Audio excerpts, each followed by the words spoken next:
केंद्रीय गृह मंत्री अमित शाह ने लोकसभा में विपक्ष के नेता और कांग्रेस के पूर्व अध्यक्ष राहुल गांधी पर तंज कसा है। रविवार को उन्होंने राहुल गांधी को हार से न थकने की नसीहत दी थी। उन्होंने कहा कि अभी आप हार से थकिए नहीं, क्योंकि कांग्रेस आगामी तमिलनाडु और पश्चिम बंगाल विधानसभा चुनावों में निश्चित रूप से हारेगी। अमित शाह ने कहा है कि अगर कोई पार्टी लोगों को पसंद आने वाली हर चीज का विरोध करती है तो उसे वोट नहीं मिलेंगे।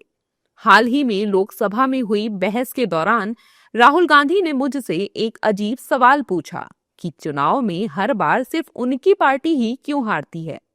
उन्होंने लोगों से पूछने की बजाय मुझसे पूछा, राहुल बाबा, अगर आप मेरे द्वारा शुरू की गई इन दो पहल को समझेंगे तो आपको इसका जवाब मिल जाएगा।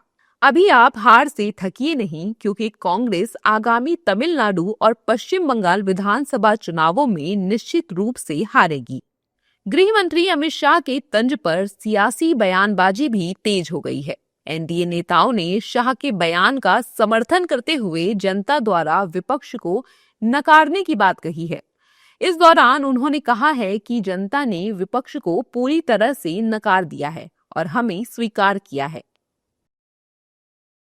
देखिए, राहुल गांधी जी को अभी एक अवार्ड मिलेगा जब उनके नेतृत्व में कांग्रेस की हार का शतक पूरा होगा, और वो समय सामने आने वाला है जिसके बारे में आदरणीय गृह मंत्री श्री अमित शाह जी ने कहा है। कांग्रेस की दुर्गति अब तक इतनी नहीं हुई जितनी राहुल गांधी के नेतृत्व में कांग्रेस की दुर्गति हुई है। और जहाँ तक प्रश्न है, प्रधानमंत्री श्री नरेंद्र मोदी जी के नेतृत्व में जितने काम हमारी सरकार ने किए, आज उसी का परिणाम है कि भारत पूरे विश्व के मानचित्र पर अपनी एक स्पष्ट और मजबूत पहचान बनाने में सफल हुआ है। ये नकारात्मक राजनीति है जिसको समाज ने नकार दिया है। उनके नकारात्मक करते हैं, जिसको स्वीकार कर लिया सकारात्मक, तो समाज ने हम लोगों को स्वीकार कर लिया, इसलिए हम लोग सकारात्मक राजनीति कर रहे हैं, और जिसको नकार कर दे हमेशा नकारात्मक राजनीति। और क्या माननीय अमित शाह जी जो कह रहे हैं वो सही कह रहे हैं। जो उन्होंने काम किया है वो देश हित में काम किया है, और राहुल जी हमेशा देश के खिलाफ ही बोलते रहते हैं। चाहे वो विदेश जाते हैं तब भी भारत को कटघरे में खड़ा करते हैं, भारत में रहते हैं तब भी भारत को कटघरे में खड़ा करते हैं। अगर राहुल जी का नेतृत्व कांग्रेस को मिलता रहा तो वो दिन दूर नहीं है जब कांग्रेस मुक्त भारत हो जाएगा।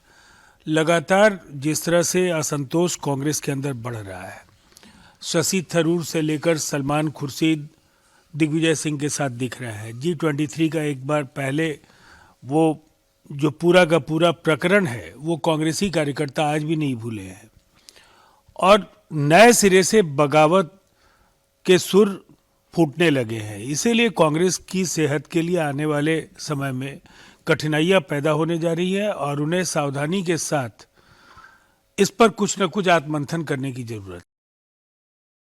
अहमदाबाद में एक कार्यक्रम के दौरान अमित शाह ने साल 2029 में एक बार फिर से प्रधानमंत्री नरेंद्र मोदी के नेतृत्व में बीजेपी की सरकार बनने की बात कही है। नवावर्झर गांव में आयोजित कार्यक्रम के दौरान गृह मंत्री अमित शाह ने 205 लोगों को जमीन के मालिकाना हक के प्रमाण पत्र सौंपे। ये सभी लोग मूल रूप से साबरमती नदी के किनारे स्थित वर्झर गांव के रहने वाले थे, लेकिन 1973 की भीषण बाढ़ में अपने घर, जमीन और सामान गंवाने के बाद उन्हें नवावर्झर में बसाया गया था। इस मौके पर अमित शाह ने वेस्टर्न ट्रंक लाइन का भी उद्घाटन किया।